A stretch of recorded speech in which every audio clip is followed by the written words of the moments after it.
안녕하세요. 자, 벽강입니다. 자, 오늘 역학방송 사주명리학 기초 강의 26번째 시간입니다. 지지에서 이제 그 묘에 대해서 이제 설명해 드리는 시간인데요. 자, 묘목은 뭐 이제 지난 우리 강의를 쭉 들어보신 분들은 알겠지만, 이제 음목으로서 이제 인월 다음에 인목 다음에 이제 묘목이 오는 것이죠. 그래서 인목 설명을 들어보셨으면 알겠지만 이제 묘로 연결되면서 앞에 양목이었던 인목에서 이제 드디어 음목으로 넘어온 지지가 이제 묘가 되죠. 우리가 보통 그 묘다 그러면은 뭐 여러분 이미 익히 잘 알고 계시겠지만 이제 토끼라는 동물을 주로 배속을 하죠. 그래서 이제 오늘도 여러 가지 또 부가적인 사항 따라 붙는 여러 가지 해설상의 요소들에 대해서 한번 쭉 설명을 드려보도록 할게요. 자, 지금 화면에 제가 이제 정자로 쓴 묘라는 글자를 한번 띄워봤습니다. 화면에 이제 그 제일 바깥쪽에 있는 묘자가 이제 우리 해서체로 쓴 정자로 쓴 우리가 통상적으로 알아볼 수 있는 묘의 글자죠. 그리고 이제 그 옆에 있는 글자가 우리가 쭉 설명해 드린 바와 같이 소전이라고 하는 전서체의 모양이죠. 모양상으로 한번 살펴보시면 유사점이 많은데 그 머리 부분 위에 보면은 약간 모양이 다르죠. 그래서 마치 뭔가 좀 이렇게 열려 있는 듯한 느낌을 주는 그런 글자입니다. 그래서 이제 그 묘월은 음력 2월이거든요. 그러니까 이 묘월이 되게 되면은 드디어 이제 인월을 지나서 목의 기운은 아주 강한 그런 왕하다. 우리가 보통 그렇게 표현을 하는데, 자, 그런 목의 기운이 강한 그런 시절이죠. 그런 달이기 때문에 이제 농사와 관련된 그 모든 이렇게 물질관에서는 그 점차 이제 기운이 양기가 많이 열리고 식물을 키울 수 있는 준비가 이루어지는 그런 달이다. 그런 설명들을 많이 합니다. 그래서 이제 여기서 추가적으로 한번 한 글자 더 보시면요. 자, 제가 글자 하나를 더 띄웠죠. 제일 안쪽에 있는 글자하고 이제 가운데 있는 그 글자, 두 글자 모두 소전인데요. 전서체라고 말씀드렸습니다. 그리고 가운데 있는 글자는 아까 설명드린 대로 묘자의 옛날 글자죠. 소전. 그러면 제일 안쪽에 있는 글자는 모양은 상당히 유사한데 뭔가 머리 부분에 아까 묘를 설명드릴 때는 이렇게 열려 있는 것이라면 지금은 이렇게 일직선으로 딱 해서 뭔가 덮여져 있어서 막혀 있는 듯한 느낌을 주죠. 그래서 요 글자, 제일 안쪽에 있는 글자는 우리가 유를 나타내는, 그러니까 유달, 그러니까 자축인묘 진사오미 신유 할 때 그 유달에 배속되는 글자입니다. 그러니까 서로 상반된 개념이죠. 묘하고 유는 모양이 흡사한데 하나는 뚜껑이 열려 있고요. 또 하나는 이렇게 닫혀 있는 모양으로 되어 있습니다. 즉 이것은 무엇을 뜻하냐? 묘달은 하늘과 땅의 기운이 모두 상통할 수 있도록 상하가 열려서 기운이 열려 있기 때문에 드디어 모든 양기가 밖으로 나왔다. 이런 의미로 해석할 수가 있겠고요. 반대로 유 같은 글자는 위에가 드디어 막힘으로 인해서 상하가 서로 이렇게 이어지지 못하면서 기운이 막히고 그래서 더 이상 양기의 기운이 세상에 나올 수 없으니까 모든 만물을 키울 수 있는 시기가 안 된다 이런 뜻이 되겠죠. 그러니까 묘월에는 만물을 이렇게 생육하고 번성시킬 수 있는 그런 달이 시작됐다면 유달은 이제 그것을 닫고 만물의 생육을 이제 생장을 정지시키는 그런 의미가 있다 이렇게 보시면 되겠죠. 그러니까 서로 기운이 반대의 기운에 놓여 있는 글자다 이렇게 한번 보시면 여러분들이 묘달을 이해하시는데 큰 도움이 될 것이다. 그러니까 목의 기운이 왕하다는 의미가 무엇인가? 즉 만물이 왕성하게 자랄 수 있는 양기의 기운이 충분히 나타나는 그런 글자다. 이렇게 보시면 되겠죠. 자, 그렇게 해서 이제 자형적인 그 변화에 따른 우리가 해석을 접근할 때는 이제 그런 식으로 한번 생각을 해봤고요. 자, 이제 본격적으로 이제 다시 판서를 보면서 묘목에 대한 설명을 드려보도록 하겠습니다. 자, 묘월이 되면 이 묘월 우선 전에 이제 묘의 묘는 이제 목의 오행이고요. 자, 그 다음에 이제 음을 나타내는 목이죠. 그래서 이제 동물을 배속할 때 우리가 이제 보통 토끼를 배속하는 경우를 많이 설명을 하죠. 그래서 토끼의 달이다, 묘달이다.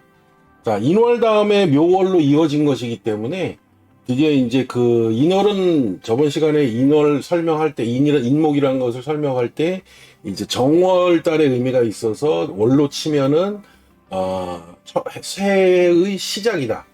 그러니까 정월 1월이 되겠죠. 근데 이제 만약에 이제 월로 치면은 음력으로는 2월이 되겠습니다. 자, 그러면 음력으로 2월이 된다 그러면 이제 드디어 기운이 만물이 이제 어떠한 생육할 수 있는 그런 조건이 되니까요. 그래서 이제 우리가 그 과거의 설명에 보면 자형적인 설명을 많이 해놓은 설문해자라고 하는 책의 주요 해설을 보게 되면 드디어 이제 하늘의 천문이 열릴 수 있는 그런 시기가 된다. 또 그 다음에 양기가 드디어 땅 위로 올라오다. 그런 의미를 많이 설명을 하고 있습니다. 그런 것을 상형화했다.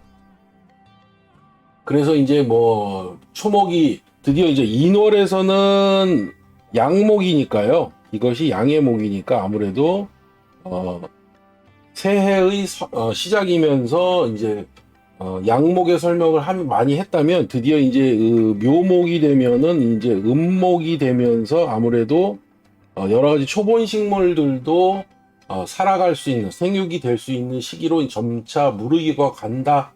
뭐 이렇게 설명을 할 수가 있겠죠. 그래서 그 양기를 쉽게 말하면 양기를 머리에 이고 드디어 나오는 것이다. 땅 위로 나온다. 이런 설명으로 이해하시면 크게 틀리지 않을 겁니다. 그래서 이제 이 묘라는 것을 우리가 보통 춘문이다 이렇게 얘기를 합니다. 춘문. 봄의 문이죠. 봄의 문. 그리고 아까 좀 전에 설명드렸던 그 소전의 설명에서 이제 유라는 글자는 다시 말해서 가을의 문이다. 그래서 추문 이런 설명을 합니다. 자, 자형적인 그 차이는 아까 말씀드렸었죠. 자, 그런 차이를 보시면 되겠습니다.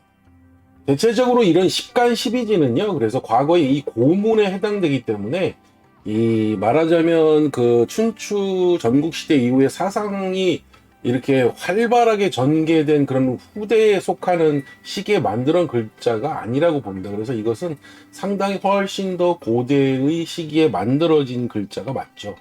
그래서 이제 굉장히 우리가 생각하는 것보다 더 깊은 뜻이 들어있는 경우가 많습니다. 자, 어쨌든 자형적인 설명은 이제 그 정도로 설명을 드리겠고요. 마찬가지로 또 이제 여기 기둥표에 보시면은 묘년이 오면 우선 띠로 보면은 토끼띠가 되겠죠. 토끼란 동물을 배석하게 되는 것이죠. 보통 이제 그래서 이 토끼라는 동물이 우리가 그 장수를 상징하면서 또는 번성. 왜냐하면 토끼가 아무래도 그 새끼들을 많이 낳는 동물이다 보니까 그 장수와 이제 집안의 번성을 의미하는 그러한 동물의 상징이 되고요. 그 다음에 이제 또 다른 말로 얘기하면은 우리가 왜 달에 보면은 이제 토끼가 무슨 방아를 찐다 그래서 이 달을 상징하는 동물로 그런 설명을 하는 경우도 많습니다. 드디어 이제 음력 2월이기 때문에 말하자면은 농사의 어떤 의미가 되니까요. 농사라는 것은 쉽게 말하면 한마디로 만물이 생육되는 그러한 모양이 있어야 그런 시기가 되어야 농사를 지니까 아무래도 이런 토끼란 동물이 이런 만물이 생육되는 봄철에 드디어 활동을 많이 할 수 있기 때문에 대체적으로 동물을 배속한 것이 아닌가 그렇게 아마 생각을 하겠습니다. 그리고 그 다음에 이제 월로 놓게 되면은 드디어 이제 묘월이 되겠죠. 묘월. 자, 그렇게 되면은 음력으로는 아까 말씀드린 대로 2월이 되겠습니다. 자, 이때는 이제 농사의 시작, 그런 요소들도 우리가 생각을 해야 되고, 달로 치면은 드디어 양기가 무르익어서 땅 위로 많이 나오는 그런 시기다. 그래서 이제 여러분 그런 걸 생각하시면 될 것 같아요. 그 풀 같은 것이 이제 이렇게 들판에 나가시면 파랗게 전부 이렇게 그린의 필드가 쫙 이렇게 깔리는 시기가 아무래도 이제 이달부터다 이렇게 보시면 되고, 그때 이제 이런 토끼라는 동물이 그 풀 위에서 열심히 풀을 뜯는다, 뭐 그런 거를 생각하시면 크게 다르지 않을 것 같아요. 그래서 이제 그런 것들이 이제 활발하게 움직이는 달, 그러니까 토끼가 활동하기 좋은 달, 뭐 이렇게 말씀드릴 수가 있겠죠. 자, 그런 요소들이 이제 묘월에 이제 이루어지는 것들이다 이렇게 보시면 이제 되겠고요. 계절로 보면은 우리가 이제 절기로상 음력 2월이기 때문에 경칩, 그 다음에 청명 구간이 되겠습니다. 절기로 보면요. 그 다음에 이제 이런 월의 의미로 볼 때는 목의 기운이 가장 우리가 왕하다 할 때는 이 글자를 씁니다. 왕한 기운이다. 자, 이렇게 쓰시면 되겠죠? 자, 왕한, 가장 목의 기운이 승한 그런 제일 강한 달이다. 이렇게 보시면 되겠죠? 자, 그 다음에 이제 시간으로, 이제 일지는 얘기 안 하고요. 자, 시간으로 넘어가면 새벽 아침 5시부터 7시 사이죠. 자, 그 다음에 요즘 현대적으로 볼 때는 5시 30분부터 7시 30분으로 시각을 묘시로 인식하죠. 자, 묘시가 되겠죠. 자, 그 다음에 이제 월주상에서 아까 말씀드렸을 때 여기에 이제 묘월이 되면은 이제 아까 말씀드린 것 중에 하나 빼먹은 게 이제 그 지장간의 비율이겠죠. 지장간의 비율로 보면은 갑이 11을 배속하고 을이 21을 배속해서 전부 지장간 내용이 목의 기운으로 가득 차 있는 것을 알 수 있습니다. 그래서 본기와 초기 모두 목의 오행인 간목과 을목으로 이루어진 셈이죠. 자, 이런 요소들이 이제 월별이나 또는 시나 연지에 붙었을 때 이제 그 여러 가지 해석상에 참고해야 될 것들을 한번 설명드렸고요.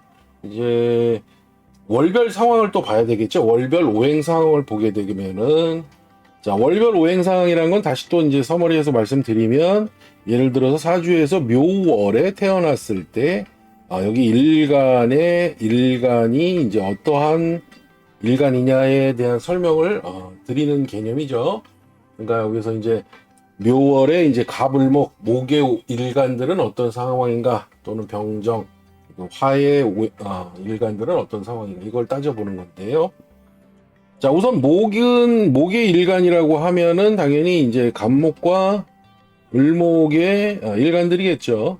자, 그럼 묘월이면 당연히 어떤 목의 기운이 아까 말씀드린 대로 가장 왕한 시기다, 이렇게 설명을 드렸어요. 그러니까 목은 아주 자기 계절로서 가장 힘을 많이 받는 시기다, 이렇게 보시면 되겠죠. 그래서 천간에 있는 갑목, 을목이 모두 강한 힘을 가질 수 있는 그러한 계절의 달이다, 이렇게 보시면 되겠죠. 자, 이런 달에는 대체적으로 이 목을 배양한다는 의미에서 수의 기운이 많이 필요합니다. 이 수의 기운이 왜냐하면 수생목을 해줘야 목이 무럭무럭 자랄 수 있으니까, 보통 이렇게 갑을목이 묘월에 태어난 사주에서는 이런 수의 어떠한 수생목의 요인들이 많이 작용할수록 목이 더 싱싱하다, 이렇게 설명을 많이 하죠. 자, 그것도 이제 참고해서 기억해 두실 만한 요인이고요. 자, 그 다음에 이제 화로 보게 되면 당연히 이제 병정의 일간이 되겠어요.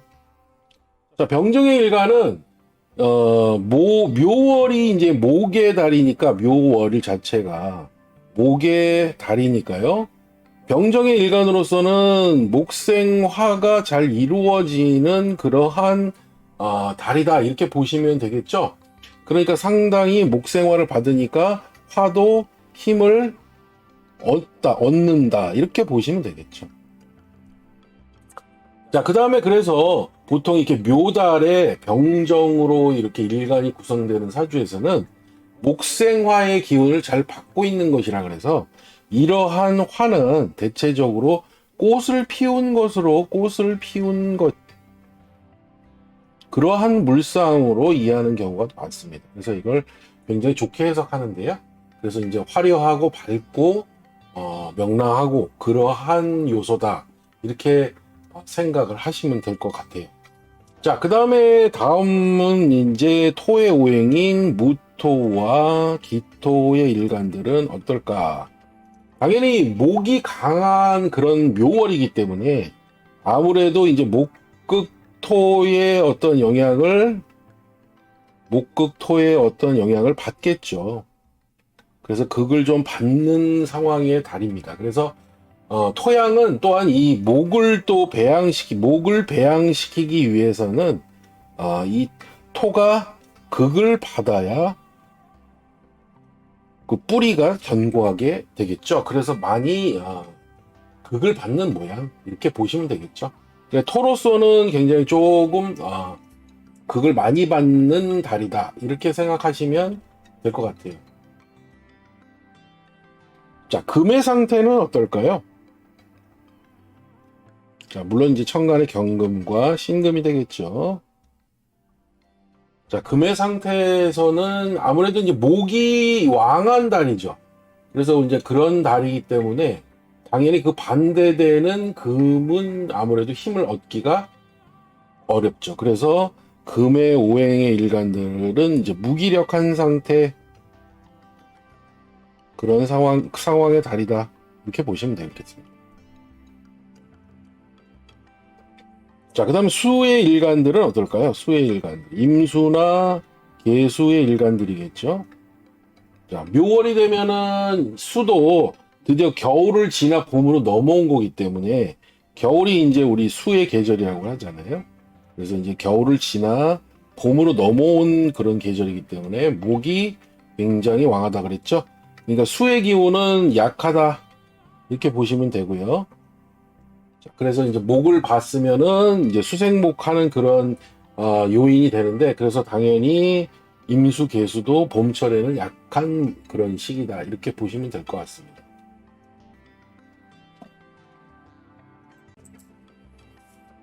자, 그렇게 해서 묘목에 대한 설명, 12지지 중 이제 목이 왕한 달인 그 묘목에 대해서 여러분들에게 설명을 드렸습니다. 토끼란 동물도 배속되고요.